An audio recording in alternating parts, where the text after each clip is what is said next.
Hi everyone, this is Josh again from Gnostica MTG. Today I'm going to be going over a deck tech on my CEDH version of Atraxa Superfriends. So our commander is Atraxa. Basically what we're trying to do with Atraxa is use her proliferate at the beginning of the end step to give us extra loyalty counters on our planeswalkers. So we're trying to use her for defense as well. We don't have a lot of defense as far as creatures in this deck. Most of our creature removal is going to be board wipes and trying to keep the board clear of things that are going to take out our planeswalkers. So we're going to go into our creatures. So of course we play Atraxa as our commander. We play Noble Hierarch. We play a few Mana Dorks in here just to help power out our bigger things, especially our Planeswalkers. The earlier we can get them on the board, the better. So Mana Dorks are always nice to power them out. Birds of Paradise. Colors are really color dependent in this deck. There's a lot of different colors that we need to be able to cast early. So having these in here to kind of help us curve out is very nice. Esper Sentinel, great taxes. It's going to draw you some cards. We always like drawing cards, so that's why it's in here. Bloom Tender. Getting 4 mana off of this when you have all your colors out, even if you cast Atraxa, getting those 4 colors is very nice.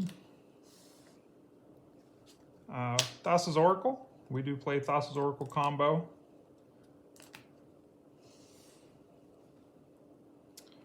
Lazev. Her just putting extra loyalty counters on our planeswalkers is the main reason why she's in here. Karth the Lion. Being able to get that extra value of searching for your planeswalker, and then having planeswalkers additional +1 to activate for loyalty abilities is real nice as well. Deep Glow Skate. Being able to double the number of counters on any number of permanents is really nice when you're running planeswalkers. It just coming in and you being able to double something and maybe ult it that turn is awesome. So that's why I play this. And then finally, Vorinclex. So it's kind of like doubling season. We're going to get 1 or more counters on it. Puts twice that many of each of those kinds of counters on that permanent or player. So, and then it inhibits your opponent from getting counters by cutting them in half. So Vorinclex is great. We do only play 10 creatures in this deck, including the commander. We want to, like I said, we want to wipe the board as much as possible, keep it clear for just our planeswalkers to do what they need to do. So we're only playing 10 creatures. We'll go ahead and move on to instants.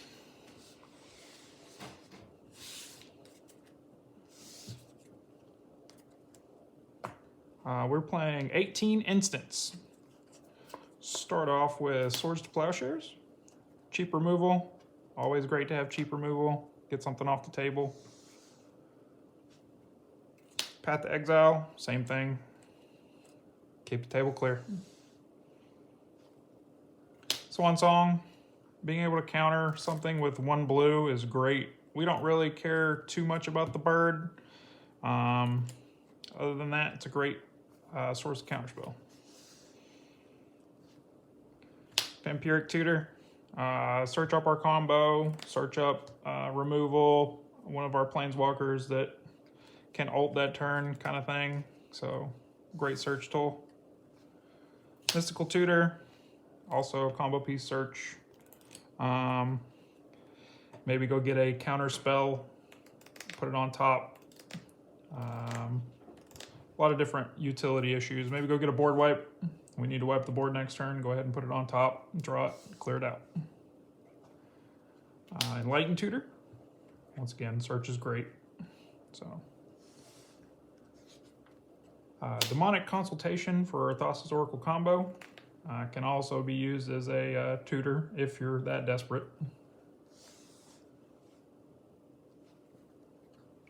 Tainted Pact, same thing. Tosses Oracle combo. If you're looking for something in particular, you can also use this for that. Assassin's Trophy, always good to be able to destroy any permanent. So great to have removal like this in our deck. Cyclonic Rift, we want to clear the board. It does cost 7, so it might not be very soon that we clear the board, but being able to put everybody else's permanents back in their hand is great, especially when you're trying to protect those planeswalkers. Dovin's Veto, counter any non-creature spell, can be countered. Self-explanatory. Mana Drain. Mana Drain is great, especially when we counter something and then that next turn we just turn that mana into one of our planeswalkers super early maybe. So Mana Drain is great in this deck. Power out those bigger spells. Counter spell, just protect ourselves, protect our planeswalkers.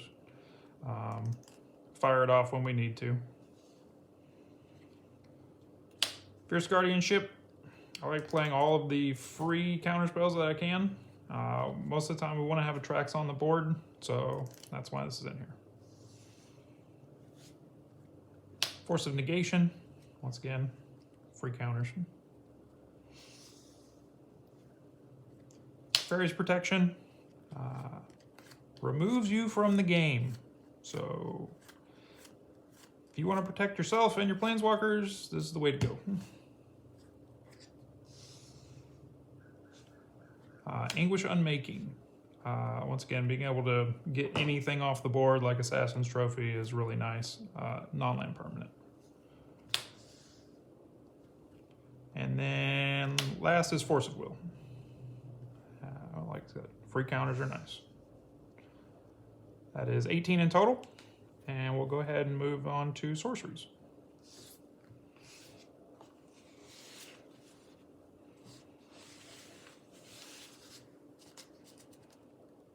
We play 8 sorceries in total. First up is Farseek. Like I said, we're very color dependent in this deck. We're playing a lot of different colors and we need to cast things early sometimes. So having things that can go get the colors that we need is very vital. That being said, here is Nature's Lore. Same thing, searching for those colors. Demonic Tutor. Go search for anything. Combo piece, Planeswalker. If we need mana acceleration, it's here. Toxic Deluge. Being able to clear the board, very nice. Keep everybody down. Doesn't affect your planeswalkers. We're playing Dam. Same thing. You can use this as a single target if you need to, but having the option to overload it and kill everything is always good. Damnation, same thing. We're keeping the board clear. Can be regenerated. Supreme Verdict. Kill everything again. Can't be countered. And then finally, Farewell.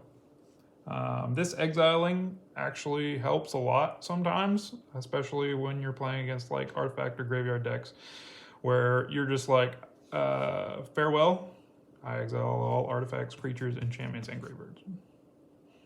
So them being able to not get those things back from their graveyard is amazing sometimes. So I really like Farewell. That's our sorceries. We'll move on to artifacts.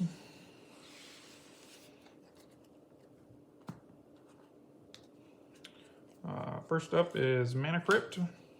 Mana Crypt is great. It's always been great. There's a reason why it costs so much. Giving you that 0 for 2 colorless is great when you're just like, all right, turn 1 something, deal with it. So being able to ramp is great. Mox Diamond, same reason. Early mana is always great. Any color is always great as well in this deck. Chrome Mox, same dish. Trying to pump them out early. Sol Ring, of course, we play Sol Ring. Everybody plays Sol Ring. Arcane Signet, Like I said, we're very color dependent, so we're going to play Arcane Signet. Gives us any color. Chromatic Lantern. Lands tapping for 1 mana of any color is very good in this deck, just because, like I said, we're very color dependent. We need our lands to tap for what we need them to. And then finally, of course, we're playing the Chain Veil. Being able to activate your Planeswalker's abilities a second time each turn is pretty good when you're playing some pretty good Planeswalkers. So, Chain Veil is definitely a must in this deck. We play 7 artifacts in total, so we'll go ahead and move on to enchantments.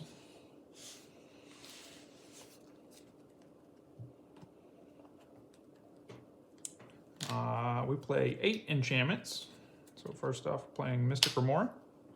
Always good to draw spells. Even if you're casting this late game, it's still great. It's probably going to draw you some cards. So always good to have Mystic Remora. Oath of Nissa. This card is great. I love it in this deck. Being able to cast it for 1, search the top, find either that creature, land, or planeswalker that you need to set up for either that turn or the next turn is great. Plus, the clause at the bottom is very crucial. You may spend mana as though it were mana of any color to cast planeswalkers. That being said, this is going to make your mana crypt add 2 mana of any color for your planeswalker. Very good. Cannot stress enough how good this is in planeswalker decks. Next up is Sylvan Library. Being able to look at the top cards, pay life to draw extra cards. 4 life seems like a lot, but when you're being able to outvalue your opponents, it gets very good very quick. Broker's Ascendancy. This triggers on the end step, so even if your planeswalkers are out, so like you don't have to wait till your next upkeep, you're going to get it at the end step, and you're just going to get an extra loyalty counter on each of them. Of course, we're playing Rhystic Study. Drawing cards is good. Taxing your opponents is good. When you don't have to worry about it, you just, do I get to draw? Do I? Okay, good. So, Rhystic Study is good. Smothering Tide, same thing. Tax your opponents. Always tax your opponents. If they give you the value, let them give it to you. So, getting those treasures too helps us with our colors. Doubling Season. One of the greatest cards in the deck is Doubling Season. If Doubling Season is out and you cast a Planeswalker, it's going to come in with double the loyalty value on the original Planeswalker. So if you're able to ult, you can ult immediately. So Doubling Season is the bread and butter right here. Last but not least for enchantments, Oath of Teferi. Being able to activate twice each turn with this is great as well. Allows you to do some shenanigans and maybe ult sooner than expected. So that's our enchantments. We do play 8 of them. We'll go ahead and move on to the Planeswalkers finally.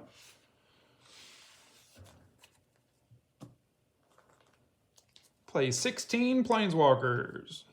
You're saying that's not a lot. Well, when we're playing a deck that wants to get value off of what we have and use our Planeswalkers to do so, we really want to protect them. So most of the deck is protection for our Planeswalkers, to be able to do what they want to do and inhibited and just kind of go off. So we'll get into it. Teferi Time Raveler. Having your opponents work at sorcery speed is great.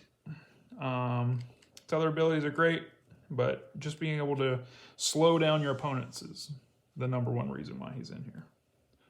Oko, Thief of Crowns. I love Oko. Being able to elk your opponent's commanders and make them useless is very nice when they just can't do anything about it. So Oko is great. We'll go into Narset. Narset's great in this deck. inhibiting your opponents from drawing extra cards, being able to find those non-creature spells that we really need and put them in our hand. Ashiok Dreamrender. Spells and abilities your opponents control can't cause controller to search your library, so that's always a great ability. And then being able to mill your opponent for 4 and then exile their graveyard is also helpful when you're going up against graveyard strategies. I am playing Kasmina, Enigma Sage. I like Kasmina in here just because she allows Narset and Ashiok to actually plus and keep them around. So she's actually a lot better than I thought she was when I first put her in here to try her out. She turned out pretty great. Also allowing you to maybe, because she gives her abilities to your other planeswalkers, if you're able to activate them twice, sometimes giving it +2 and then being able to ult off of that +2, when sometimes if you're only getting +1 off of something isn't going to allow you to ult that turn. This being able to scry +2 that planeswalker and then ult it has actually been really good too. So Teferi, Master of Time. Him being able to activate loyalty abilities on any player's turn and anytime you could activate an instant is also great. Very good. Especially when you have something that allows you to do it twice or gives you extra loyalty every time you activate. So he gets to take extra turns a lot. Narset Transcendent. If you can emblem this, you pretty much take some players out of the game. Getting an emblem with you can't cast non-creature spells is pretty good, especially in a CEDH format. Teferi, who slows the sunset. If you can ult this, you pretty much won the game. Untap all permanents you control during each opponent's untap step. You draw a card during each opponent's draw step. So you're getting extra value every turn. So being able to ult this, giving you that advantage, probably going to help you grind it out the rest of the game. Tamiyo, Field Researcher. If you ult this, you're going to get an Omniscience. So being able to draw 3, and then you may cast non-land cards from your hand without paying their mana costs. So basically for free. Yay! We all like free things, don't we? Jace the Mind Sculptor. He's great value. Being able to brainstorm every turn is great. Being able to brainstorm multiple times every turn is great. Being able to use his +2 multiple times and get those counters on there so you can just -12 someone is also great. So that's why he's in here. Closing out the game. Jace, Wielder of Mysteries. This guy was on the chopping block until I kind of put the Thassa's Oracle combo in here. So he actually works with the pieces for the Thassa's combo, so that's why he's in here. Teferi, Hero of Dominaria. If you ult this, whenever you draw a card, exile target permanent and opponent controls. So being able to use him to basically take your opponents out of the game every time you draw a card is pretty great. Plus, he's great value on a turn-by-turn basis as well. Kaya, the Inexorable. I actually like playing with Kaya. If you need to remove something, she's got that. When you need to protect something on the field, maybe you're going to wipe the board, and you put the Ghost Form counter on it, and it dies, you just put it back. So, into your owner's hand. And then being able to get that emblem off at the beginning of your upkeep, you may cast a legendary spell from your hand or from your graveyard, or from among cards you own in exile without paying its mana cost, is going to get you back what you need to maybe close out the game. And that's a lot of places that you can pull from. So that's why I like Kaya. Tamiyo the Moon Sage. Basically, I like this for her ult. If you have doubling season, you get to play her in Alter. Her ult says you get an emblem. You have no maximum hand size. Whenever a card is put into your graveyard from anywhere, you may return it to your hand. So this is great, especially if you have Tameo Field Researcher's emblem. So you have an Omniscience, plus you have where it goes back to your hand. So you're casting it for free, and then you're putting it back in your hand. So being able to keep up counter spells constantly is probably going to make other players just scoop. So being able to combo with these two ults and emblems is probably one of the greatest things this deck can do. Elspeth's Sun's Champion. Here to close out the game. If we can use this uninhibited, we're getting those soldier creatures out and then finally getting the emblem and swinging at somebody to kill them. Pretty self-explanatory. And then finally we're playing Ugin the Spirit Dragon. Being able to play this in ult with doubling season is great. Being able to gain 7 life, draw 7 cards, and then put 7 permanents from your hand on the battlefield also allows you to power out some other things, you know, get the game over with. Seems great to me. So there's our 16 Planeswalkers, and we will move on to lands.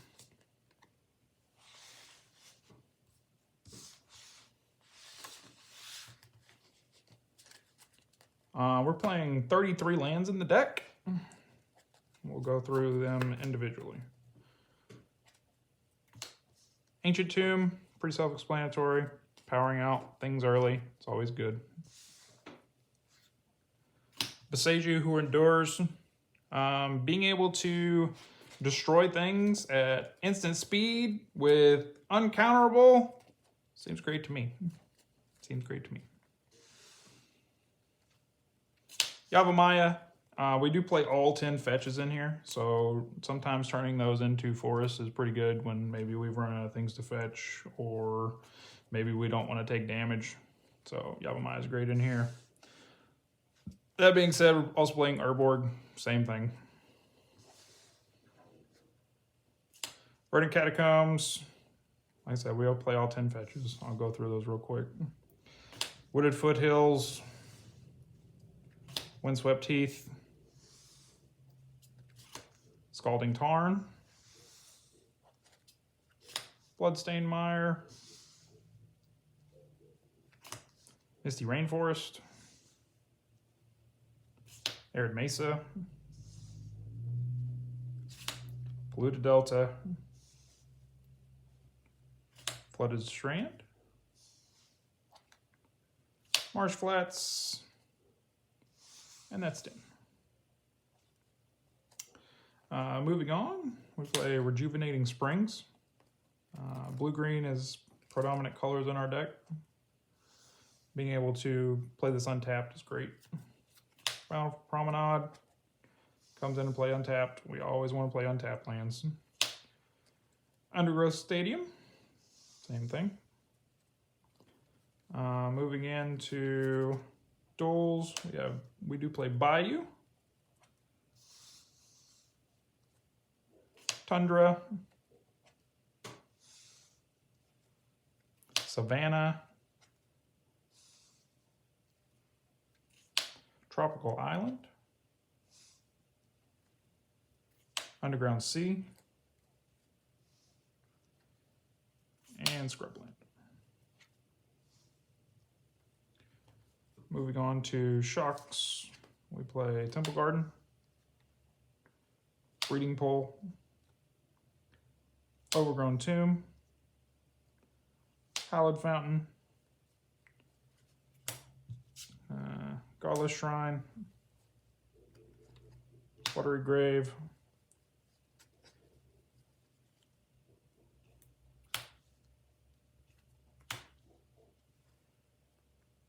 Exotic Orchard, City of Brass. Said getting our colors is pretty crucial. Mana Confluence And then finally, Command Tower. So we played 33 lands in total. This is our land sweep. So we'll go ahead and go to the conclusion.